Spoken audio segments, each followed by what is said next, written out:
మనందరికీ ఒక common identity home maker. నేను కూడానండి. అలానే నేను చెప్పబోయే స్టోరీలో ఒక హోమ్ మేకర్ నుండి ఒక ఉమెన్ ఎంటర్‌ప్రెన్యూర్‌గా ఎదిగి మనందరికీ ఒక దిక్సూచిలా ఎలా మారిందో తెలుసుకుందాం.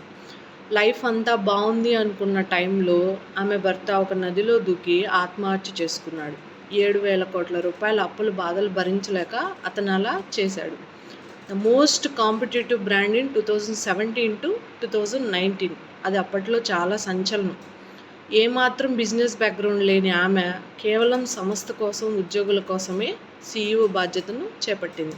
చేపట్టడమే కాకుండా పట్టుదల, ఓర్పు, ధైర్యంతో కేవలం 2 సంవత్సరాల్లోనే 7,000 కోట్ల రూపాయల అప్పులు తీర్చేసి సంస్థను మళ్ళీ ప్రగతి పథంలో నడిపించింది.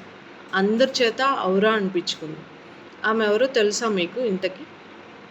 చిన్న క్లూ ఇస్తాను. CCD, cafe coffee today. ఆమె ఎవరో తెలుసుకొని కామెంట్ చేయండి. Thank you.